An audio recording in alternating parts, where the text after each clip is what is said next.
I hope you're okay. So as I promised last time, I said I will be responding to some of your messages and inquiries. And today I have a message. Let me check it out. And this is the message. So come with me, let's go to the field and see exactly how to respond to this message and explain when does one need a property manager. Hey, hope you're okay, guys. I missed you. Most of you have been asking me where I am and where are the videos. Well, I've been busy on a big project, but I'm back and I'm happy to be back. So let's roll the dice and get into real business now. So going back to the question of when should one have a property manager? Now, the first question would be, do you need a property manager? I mean, please note we are talking of a professional property manager. Yes, absolutely 100% correct. You need a property manager. Did you know that a professional property manager helps you make more money in your investment in your business? But how? That will be a discussion for another day. So for us, let's focus on when does one need a property manager? So before we go there, you need to differentiate between a property manager, a professional property manager, and a caretaker. So now most of you just get people on your properties, just collect for you, take care of the tenants, and you think that's a professional property manager. No, that's just a caretaker. In my next video, I will be highlighting for you exactly who is a property manager and who is a caretaker.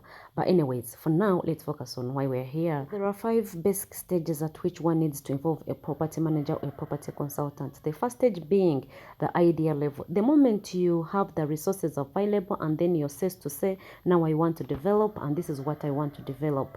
Please always consult your property manager, even before you go to the architect, before you go to the engineer. So the property manager should be able to tell you, is this the ideal idea that you have in the right place? Is it going to be marketable?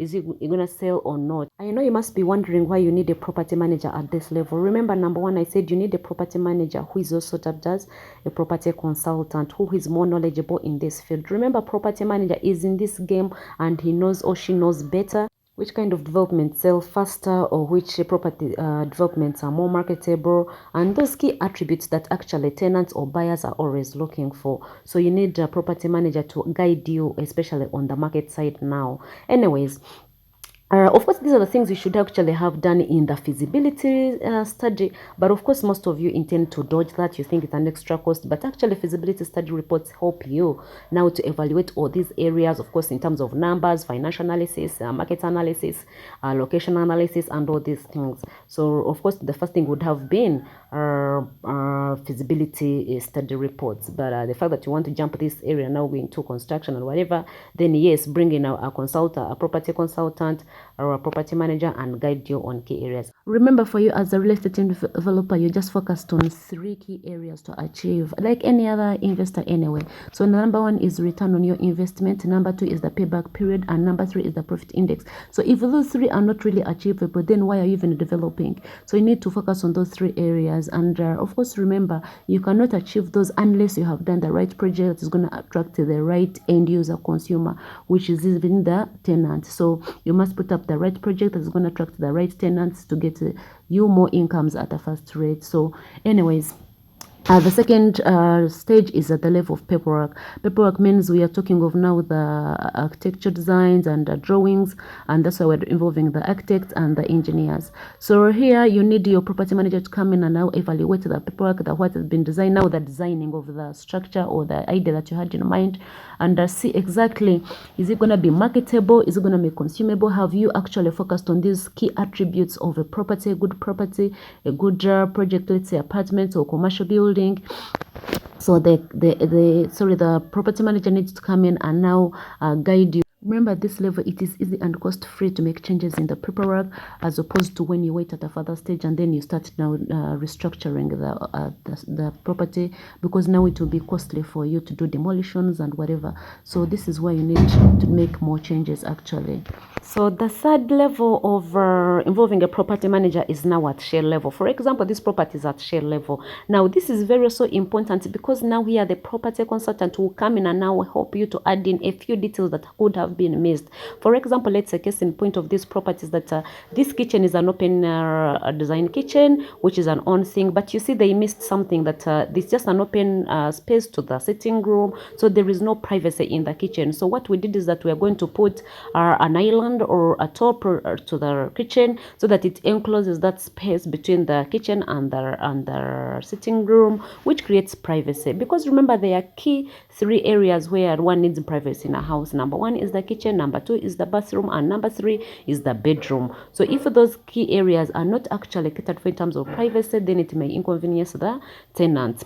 Remember, we said when you're developing, you're not developing for yourself. The end user is the most important person to be considered, because remember, you also want to develop or design something that when a client comes in, or a tenant, or even a buyer, would be attracted, and they would not even question, even if you told them how much money to pay or in terms of rent, they would be comfortable to pay it, because for them the areas of convenience or the areas of interest have been actually catered for in a property. These are things of to do with the storage space, security, free exit and interest of the building. I mean, these are the areas that you need to focus on, my dear. Now at this level, it may be difficult to demolish a few things, and it may be costly, but also still it's not too late to fix in more key things that could have been missed. For example, here still, like I said, it's a different design, but also open space kitchen. But you see the person missed also on the closure of the kitchen privacy. So we are going to put another island on this space, on this kitchen, so that it separates the kitchen from the sitting room. Remember, every fine and relevant details that you add onto property would interpret into value addition, and hence more incomes on the property.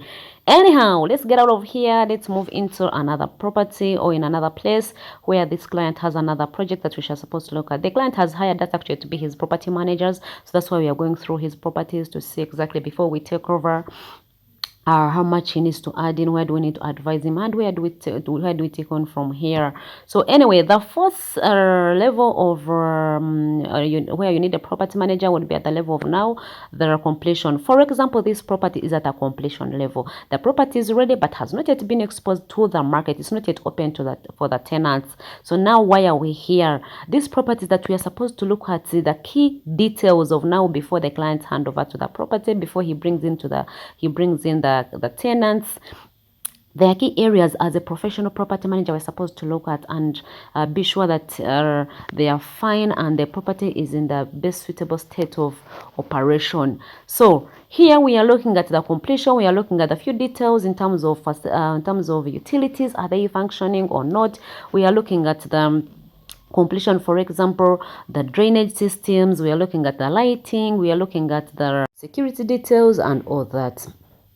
At one point, when you bring in tenants, you're going to start charging them, for example, what we call security deposit. But what exactly are they securing if the property you're handing over is not even at completion, is not functioning, and all that kind of stuff? So you need to be fair to the tenants. You make sure that you hand over a property that is fully functional, that is up to standard, Now, the reason also you need a property manager at this level is that he should be able to extract tenants agreements at this level, because you have to give every tenant a chance before they come in. They should be able to review and look into the drafts of the tenants agreements, to know the kind of terms they are getting into, to know their terms of engagement with you and the property before they sign. So it's important at this level that your property manager actually carries on this function. Anyway, another reason why you need a property manager at this level is to carry out for you what we call rental assessment, to tell you the exact rent to charge on this property. For example, you'll notice that usually people develop and they want to overrate their properties because they're overambitious or something like that. But I remember, this kind of business is actually determined by the performance of the market. You must go with the market rates, depending on the structure, depending on where it is, and the kind of developing and the kind of finishing that you do. So please bear in mind that when you have a property manager, should be able to tell you the right market rates, competitive rates, by the way, to charge in the market. Anyway, thank you so much. I think we have one more level where in the property manager now, which would be now the market level, which we call a functional level. At functional level, it means the property is in the market, it's performing, but it's not performing to its best. You have seen properties there in the market, they are good, but they are not actually bringing in tenants, or they are empty, or they are not having high rates. At this rate, you need to bring in a fully fledged property manager like Edgewood Limited, with researchers and consultants, to come in now and tell you exactly what you need to do, where you need to improve, what rates do you need to charge, so that you can have the best performing property or competing properties in the market. Well, we have come to the end of the show. Thank you so much. Please keep subscribing on our YouTube channel. Please keep sharing and liking and commenting and see what more we can, discuss together. Also go to our website www.edudigi.com and see what more you can learn. Today, I want to thank my client. He has a good sense of touch and a good sense of finishing, which is very key in the market. So dear developers in and out of Uganda, if you have a property or you're to develop and you want a good consultant firm, Edgewood is the company, and let us know how we can help.